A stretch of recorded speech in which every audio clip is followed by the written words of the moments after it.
আহলে হাদিস নাম এটা ইংরেজি হুকুমতের কাছ থেকে তারা নিয়েছে। এইগুলো দল ইংরেজদের যুগে তৈরি হয়েছে, যদিও তারা কোরআন হাদিসের অপব্যাখ্যা করে নিজের মাযহাবকে প্রতিষ্ঠিত করতে চায়, মানুষকে গুমরাহ করতে চায়, ভুলভাল কিতাব লেখে হাদিসের অপব্যাখ্যা করে, যেই ব্যাখ্যা 1450 বছরের মধ্যে কোন মুহাদ্দিস ইমাম করেনি, সেই নতুন ব্যাখ্যা করে নতুন একটা মাযহাব তৈরি করেছে ইংরেজদের সহযোগিতা নিয়ে।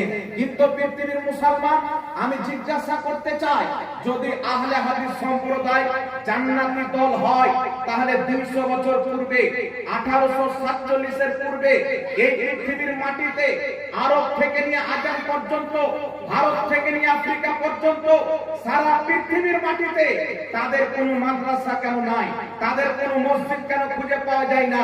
আজ থেকে 200 বছর পূর্বে না দেওবন্দের কোনো মাদ্রাসা রয়েছে, না তাদের কোনো মসজিদ রয়েছে, না আহলে হাদিসের মাদ্রাসা রয়েছে, না তাদের কোনো মসজিদ রয়েছে। তাদের অস্তিত্ব কেন নাই? অস্তিত্ব না থাকার কারণ হলো ইংরেজদের জামানায় তারা ফিরকা তৈরি করেছে মুসলমানকে ভাঙার জন্য, ইসলামকে দুর্বল করার জন্য, মুসলমানদের গ্রামে ফিতনা তৈরি করার জন্য।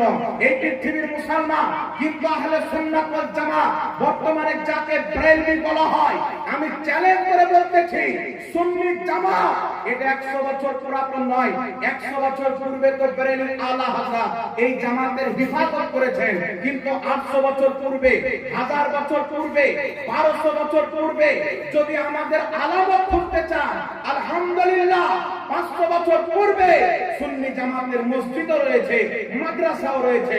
সারা পৃথিবীর সবচেয়ে বড় ইউনিভার্সিটি জামে আজহার, যেটা মিশরের মাটিতে রয়েছে, যার বয়স 1000 চাইতে বেশি, ওই জামে আজহার ওয়াহাবি মতের নয়, ওটা হচ্ছে সুন্নিদের মাদ্রাসা। সুবহানাল্লাহ, সুবহানাল্লাহ, মাশাআল্লাহ, আল্লাহু আকবার।